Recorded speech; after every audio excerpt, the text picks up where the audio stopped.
Banjarmasin adalah sebuah kota yang juga merupakan ibu kota Provinsi Kalimantan Selatan. Kota Banjarmasin terletak di sisi timur Sungai Barito, dan kota ini dibelah oleh Sungai Martapura. Kota yang dijuluki Kota Seribu Sungai ini memperlihatkan bahwa sungai adalah ruang hidup mereka, di mana mereka tumbuh dan berkembang melalui sungai.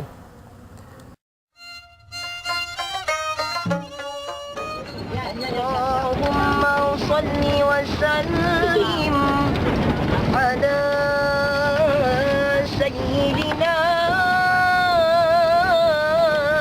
Muhammadin wa ala ali sayyidina Muhammad. Suku Banjar adalah suku yang telah mendiami sebagian besar Kalimantan Selatan. Kesultanan Banjar sendiri berdiri sekitar tahun 1520-an, lalu Islam masuk tahun 1526, sehingga akhirnya Kerajaan Banjar adalah tonggak utama perkembangan agama Islam di wilayah Kalimantan bagian selatan. Sampai saat ini, nuansa Islami di Banjarmasin sangat terasa. Masjid atau biasa disebut langgar tersebar di seluruh permukiman. Setiap azan berkumandang, seakan terhipnotis, seluruh warga berbondong-bondong untuk sholat berjamaah.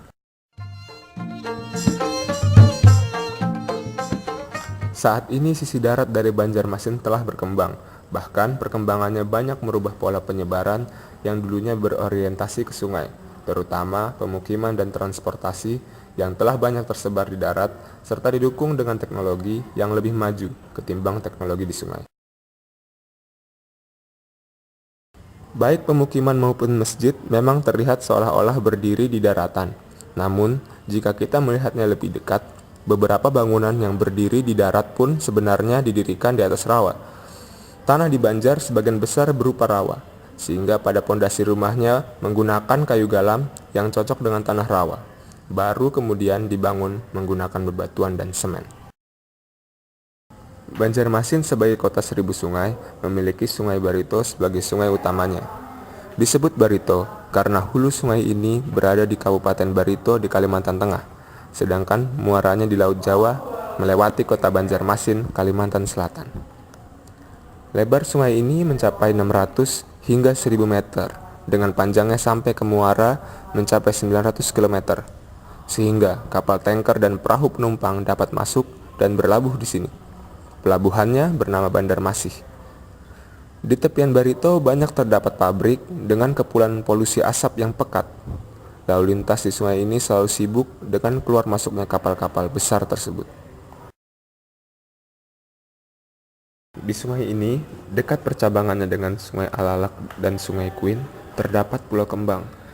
Pulau ini berfungsi sebagai tempat konservasi bakau berupa mangrove dan juga sebagai taman wisata dan cagar alam habitat bekantan. Terdapat pula Sungai Martapura yang lebarnya hanya sepertiga dari Sungai Banjarmasin. Sungai Martapura adalah anak Sungai Barito yang muaranya terletak di kota Banjarmasin dan hulunya terletak di kota Martapura. Di waktu fajar, para nelayan sudah memancing, terapung-apung di jukung mereka. Beberapa penjual yang akan berangkat ke pasar apung juga mulai bersimpang siur menuju Sungai Alalak. Lampu-lampu di waktu malam masih dinyalakan. Di anak Sungai Barito ini terdapat banyak pemukiman yang ada di pinggiran sungai. Yang menarik adalah pemukiman di sepanjang bantaran sungai ini merupakan rumah panggung yang bersinggungan langsung dengan sungai. Rumah-rumah di sepanjang sungai ini ragamnya berbeda-beda, ada yang dari kayu, seng, dan juga beton. Semua rumah panggung ini memiliki bukaan langsung ke arah sungai yang dijadikan area cuci. Hal unik lainnya adalah adanya rumah lanting yang mengapung-apung dan tertambat di rumah panggung ini. Dalam kesehariannya, masyarakat yang tinggal di tepian sungai ini memanfaatkan air sungai yang sudah mulai keruh untuk kebutuhan sehari-hari, termasuk air mandi dan memasak. Meskipun ada juga yang memasak menggunakan air ledeng, namun air ledeng tersebut juga berasal dari sungai ini. Aliran sungai ini sangat memaknai kehidupan masyarakat pinggiran sungai. Terdapat pasar wadah yang hanya buka di bulan Ramadan. Suasana hiruk-pikuk manusia yang menyambut berbuka puasa di tepian sungai ini memberikan atmosfer nyata bulan puasa. Sungai Alalak sebagai sungai kecil penghubung Martapura dan Barito adalah kawasan industri kayu. Pulau Kalimantan yang komoditi utamanya adalah kayu tercermin di sepanjang sungai ini. Dibandingkan Sungai Martapura, sungai ini sedikit lebih pendek lebarnya. Namun, masih cukup untuk kapal mesin pengangkut kayu untuk datang hilir mudik di sini.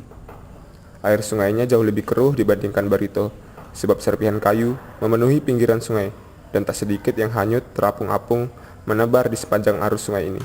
Ujung dari sungai ini adalah Barito, yang juga bersinggungan dengan muara Sungai Queen. Pada pertemuan dua sungai kecil ke sungai besar ini, terdapat Pasar Apung. Pasar apung tradisional ini baru memulai aktivitas jual beli semenjak matahari mulai mengintip di peraduan. Para penjual menggunakan jukung kecil untuk membawa sayur mayur, makanan, dan sembako. Di pinggiran terdapat penjual sembako yang mendukung adanya pasar ini. Warung ini selalu buka meskipun pasar sudah selesai. Keramahan warga Kalimantan membuat keakraban terjalin antara penjual dan juga pembeli. Selain Sungai Alalak, terdapat Sungai Queen yang lebarnya tidak lebih dari setengah Sungai Alalak. Atmosfer kehidupan di sini jauh berbeda dengan suasana industri kayu yang serba garang. Di sepanjang Sungai Queen adalah pemukiman yang berhimpitan satu dengan yang lain. Di setiap rumah panggung ini terdapat batang sebagai teras kecil yang menghubungkan rumah langsung ke sungai. Pada setiap rumah terdapat tempat untuk mendambatkan kerotok atau jukung. Rambu-rambu lalu lintas juga banyak terpasang di sini. Rumah lanting yang terapung-apung juga ada, meskipun jumlahnya dapat dihitung dengan jari.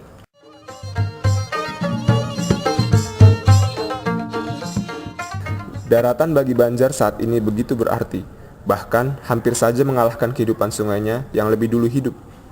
Banyak jalan-jalan aspal yang telah tersebar selayaknya kota biasa. Transportasi darat telah lebih banyak diminati ketimbang transportasi sungai. Memang dari segi efisiensi, waktu, dan biaya, jalur darat adalah yang paling menguntungkan. Kehidupan darat di Banjarmasin tidak jauh berbeda dengan kehidupan kota lainnya. Warga dengan kekeluargaannya yang erat seringkali berkumpul sekedar untuk mengobrol, begitu juga dengan anak-anak yang bermain di jalanan pada malam hari. Kain sasirangan adalah jenis motif kain khas Banjarmasin. Pembuatannya banyak dilakukan di pemukiman darat, dan hasilnya telah terkenal di seluruh Indonesia, bahkan mancanegara. Untuk kepentingan bahan rumah tangga, ada pasar darat yang hadir untuk memenuhinya. Pasar ini lebih permanen ketimbang pasar apung, sehingga warga bisa datang sewaktu-waktu. Barangnya pun lebih variatif dengan harga yang terjangkau. Pemukiman darat saat ini kebanyakan berupa pemukiman modern, namun kita tidak boleh melupakan pemukiman Banjar asli yang ada di darat. Pada masa Kesultanan Banjar, ada 11 tipe rumah Banjar dengan fungsi masing-masing yang berbeda. Rumah hubungan tinggilah yang sampai saat ini ada beberapa yang masih dipertahankan keberadaannya, walau tidak sebanyak dulu. Untuk selanjutnya akan dipaparkan mengenai rumah hubungan tinggi dan rumah lanting. Klotok telah sampai dan akhirnya ditambatkan pada sebuah rumah yang juga mengapung seperti klotok. Rumah Bapak Mahjuni terletak paling luar dan menghadap sungai. Rumah ini merupakan salah satu rumah lanting yang cukup kokoh untuk dijadikan tempat parkir bagi klotok siapa saja. Beginilah kondisinya. Rumah terapung seorang penari klotok, sederhana dan seadanya. Hampir seluruh kegiatan sehari-hari dilakukan di dalam ruangan sebesar 4x6 meter. Di dalamnya tidak ada pembagian ruang yang jelas. Semua diatur sesuka hati. Entah bagaimana caranya, mereka melakukan segalanya dari mulai memasak, makan, mencuci, tidur, bahkan mandi di area yang hanya sebesar itu. Perabotan dan peralatan diatur dengan rapi sehingga tidak menimbulkan kesan sempit. Hal yang menarik adalah rumah ini ikut bergoyang seirama dengan gelombang aliran sungai. Kondisi di atas sungai ini juga membuatnya banyak diterpa angin sepoi-sepoi. Kondisi ini memanjakan kami seolah ditimang dan dibuai hembusan angin Banjar. Walaupun dikelilingi oleh sungai, kebutuhan akan air bersih tetap diperlukan. Setiap hari Pak Mahjuni berjalan ke musola untuk mengambil air ledeng. Dengan demikian, Pak Mahjuni membayar biaya air ke musola tersebut. Air ledeng ini untuk keperluan memasak dan minum. Kondisi seperti ini sudah biasa dialami oleh Bapak berusia 60 tahun ini. Beliau berprofesi sebagai penarik klotok. Sarana transportasi sungai berkapasitas 12 orang yang sudah mulai ditinggalkan. Penghasilan profesi ini tidak seberapa. Tubuhnya yang sudah mulai tua tidak sanggup lagi terlalu sering menarik klotok. Bahkan beliau hanya berangkat jika ada charteran atau sesekali keliling jika tidak ada charteran. Ya ada kegiatan lain. Soalnya awak sudah tua, Pak. Beda. Waktu muda dulu? Iya, kalau masih muda itu kan masih kuat, kerja Iya. apa aja boleh. Oh ya. Kalau sekarang wah naik jembatan aja jalan kaki mah malas. Capek. Kalau seperti ini wah lari-lari aja nggak apa-apa. Maksudnya kalau klotok ini gimana sih Pak? Jadi misalnya berangkat itu kalau orang ada yang mau, kalau nggak di charter, kalau orang mau berhenti langsung berhentiin aja. Iya, Oh. ada yang sama angkot. Oh sama. Sama angkot sama. Jadi ada trayeknya Ada- gitu ya? Iya. Ada yang turun, ada yang naik sama angkot. Oh gitu. Kalau nggak ada cataran, Jadi selalu keliling-keliling gitu ya Pak? Nggak diam di satu tempat nunggu penumpang? Dulu sungai memang menjadi akses utama kehidupan Banjar. Segala kegiatan berawal dari sungai, hadap muka utama rumah, dan transportasi mayoritas lewat sungai. Namun kemajuan teknologi membuat peradaban menuju daratan menjadi semakin maju dan efisien, sehingga pertumbuhan kegiatan warga berubah orientasi menjadi ke darat. Lain halnya dengan Bapak Mahjuni, beliau malah memulai kehidupannya di darat, Bapak baru tinggal kemudian di ke sungai. mana? sawah dulu. Di sawah. Oh jadi di rawa gitu ya di darat. Iya. Jadi di sama daerah- sekali nggak. daerah Merabahan, daerah Batulan. Oh iya di sana banyak sawah ya. Oh. Bapak Mahjuni memiliki 6 orang cucu dari 4 orang anak. Hampir setiap hari beberapa cucunya dititipkan di rumahnya ketika sang ibu atau sang ayah bekerja di darat. Pagi dititipkan dan sore diambil kembali. Begitulah sang cucu telah mewarnai keseharian bapak dan ibu.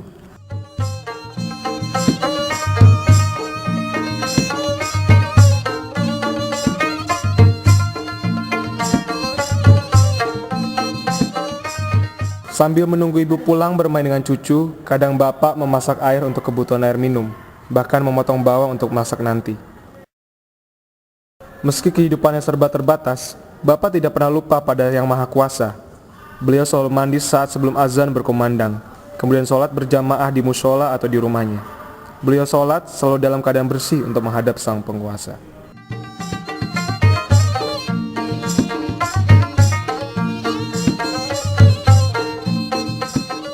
Kehadiran kami memang tanpa pemberitahuan sebelumnya, namun keramahan mereka membuat kami segan dan hormat kepadanya. Bubungan Tinggi adalah satu-satunya rumah untuk posisi tertinggi dalam suku Banjar. Dahulu memang hanya kesultanan dan keturunan yang tinggal di Bubungan Tinggi. Namun seiring berjalannya waktu dan dihapuskannya kerajaan Banjar, Bubungan Tinggi hanyalah menjadi bangunan tinggi tidak bertuan. Saat ini Bubungan Tinggi dibangun oleh orang kaya, tidak lagi didasari oleh kaidah keturunan bangsawan kerajaan Banjar. Begitu pula Bubungan Tinggi di Teluk Selong. Bangunan ini dibangun oleh saudagar kaya bernama H.M. Arif, yang kemudian digunakan secara turun-temurun. Saat ini, bangunan ini dihuni oleh 4 orang, yakni keturunan kedua, ketiga, dan keempat. Bahkan keturunan kedua telah menginjak umur 98 tahun. Tak jarang turis datang mengunjungi rumah Bubungan Tinggi ini.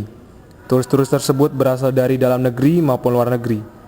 Karena rumah ini merupakan satu-satunya rumah Bubungan Tinggi yang masih terawat dan terjaga keasliannya, maka tak jarang pula mereka menemani atau memandu turis yang datang ke rumah Bubungan Tinggi ini. Turis juga dipandu oleh petugas dari Pemda setempat, karena Pemda juga tertarik untuk melestarikan dan menjaga rumah Bubungan Tinggi ini. Dengan demikian, keseharian Ibu Fauzia dan anak-anaknya diisi dengan menerima tamu-tamu tersebut. Sedangkan untuk kegiatan pagi hari diisi dengan kegiatan memasak dan juga membersihkan rumah. Kegiatan lainnya ialah berjualan oleh-oleh khas Banjar, berupa tas atau dompet dari manik-manik yang berwarna-warni dan juga gelang dari biji-bijian. Kerajinan tangan tersebut dibuat oleh penduduk yang tinggal di sekitar rumah ini. Pesanan terhadap manik-manik ini datang dari toko-toko atau perorangan.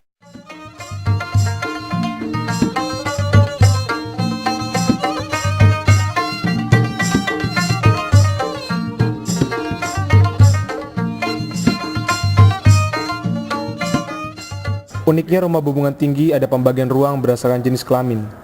Bagian depan rumah ditujukan bagi laki-laki, bagian belakang rumah ditujukan bagi perempuan. Selain itu ada satu ruangan yang bernama ruang pingit. Ruang ini ditujukan bagi perempuan yang akan dinikahi. Pernikahannya pun dilangsungkan di rumah. Untuk toilet, tidak ada saluran khusus untuk membuang kotoran. Kotoran dibuang langsung ke bawah menuju tanah. Karena rumah ini bertipe rumah panggung dan di bawah rumah ini adalah rawa.